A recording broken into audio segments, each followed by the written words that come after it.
welcome back to Eat and Be Berry. If you've been here before, thank you so much for coming back for another video. And if you're new here, my name's Kirsten and I make weekly videos on lifestyle, healthy eating, and motherhood. In today's video, we are going to be making my go-to healthy breakfast green smoothie. This is an awesome recipe for on the go if you're a busy mom and you don't have much time to eat, or you want to take something to work or to school with you in the morning to make sure you get a nice nutrient-dense breakfast in.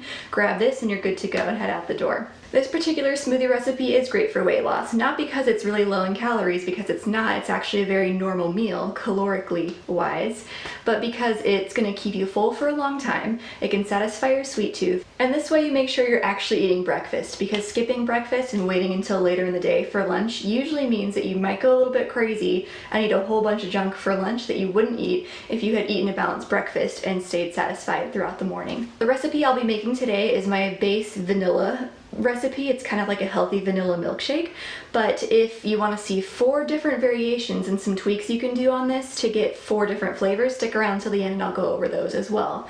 By the way, if you're only interested in the recipe and you want to just get to it, you can check that out in the description box below. Otherwise, stick with me and let's jump into some smoothie making. First things first, when you make a smoothie, you're going to need a blender. I know blenders can be a little bit expensive, but it's honestly a fantastic investment if you plan to make smoothies on the regular, which you should because they're an excellent meal. So I've got the NutriBullet RX apparently.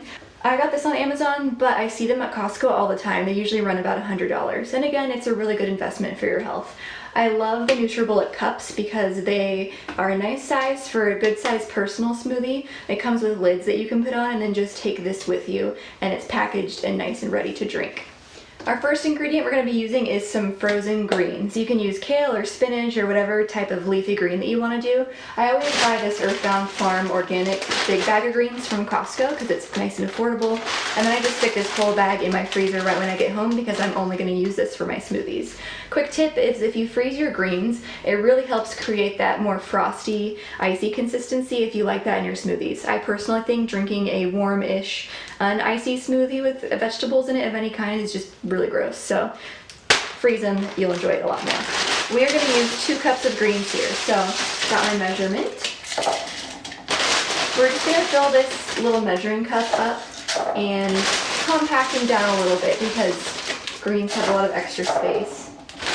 And you want to get all of these so that you get a ton of good nutrients. And if you're a little bit skeptical and you haven't had a green smoothie before, trust me, you can't taste these at all. This is why it's so great and why green smoothies are so popular, because you pack in all of your greens that you need to get, well, not all of them, but a good amount of them, and you don't taste them. They're just yummy, blended into your smoothie. All right, so let's add these guys in. And then press them down a little bit. Next, we're going to do about 3/4 of frozen banana. I just use these recyclable silicone bags that I got on Amazon. When my bananas start getting ripe, I'll break them into about thirds and put them in here. And then I just get 2 big chunks and throw them on in. The banana is what gives it the really frosty sweetness that gives it like the vanilla milkshake type of consistency. So far we have our greens in our smoothie, which also bring fiber along with all those good nutrients. We have some banana. Next up is our healthy fat, and we're going to do some almond butter in this smoothie.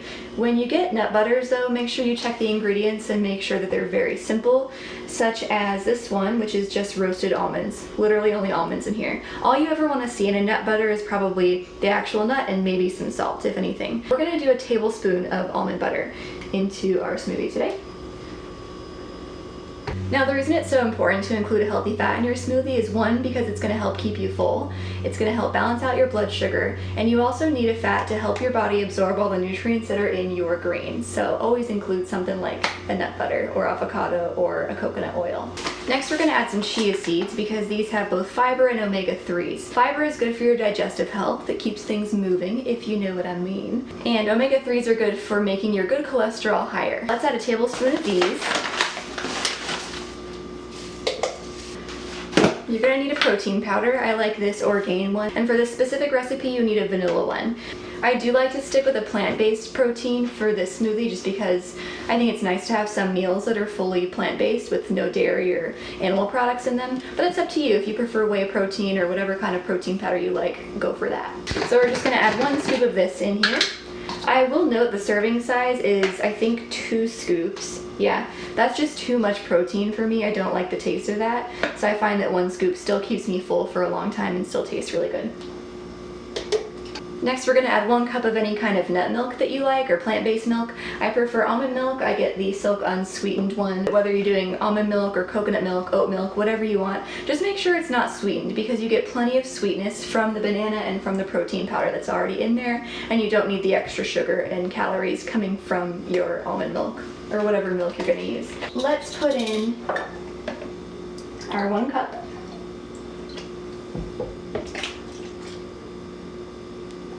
Next, we're going to do a little bit of water. I do like to balance out how much milk versus water I use, because I find you don't need that much milk. It's already really creamy from the protein powder that you've put in. So the balance of milk and water really gives me the right consistency that I like. We are doing about 3/4 of a cup of cold water. It looks milky because the almond milk was just there, so don't be grossed out. The next thing I'm going to add is some ice cubes. If you don't like your smoothies very icy or thick, I guess, then skip the ice cubes or just use less. But I specifically always put 3 ice cubes in my smoothies. And I do make my ice in like an ice tray because I'm particular about which water I make ice with. Use your best judgment, do what you think you'll like, and then play around with it the next time. Here's our ice. And now we are ready to blend, so let's get to it. And here we go.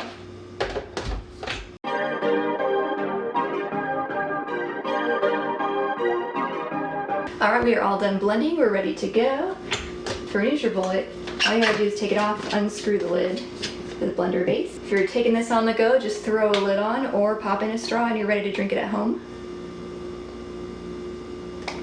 Ooh, it's so good. It really is like a healthy dessert. If you guys will try this, you'll see. This is the base recipe. I make this one the most often, but if you want to have a few different flavors, I'll go over how you can tweak the ingredients to make those right now. The really easy one is if you want to make a Snickerdoodle flavored smoothie, you're going to add 1/4 teaspoon of cinnamon, just to this same recipe. If you want to make a berries and cream one, add a 1/2 cup of frozen blueberries. For a chocolate one, you're going to swap your protein powder to the chocolate flavor and then add a tablespoon of cacao powder. If you are a peanut butter chocolate type of gal or guy, then you're going to do chocolate protein powder instead of vanilla, add in a tablespoon of cocoa powder, and do a tablespoon of peanut butter instead of almond butter. Alright guys, so that does it. We've made our delicious smoothie with protein, greens, fiber, and fat that's going to keep us nice and full for hours and start our day with tons of excellent nutrition. I hope you liked this video and that you try this and you enjoyed as much as I do. Leave a comment below and let me know which flavor you're most excited to try, whether it's this one that we made together today or one of the flavor variations that I went over with you guys. Don't forget to like this video if you liked it, and please subscribe if you get value out of these types of videos. I will see you guys next time. Bye!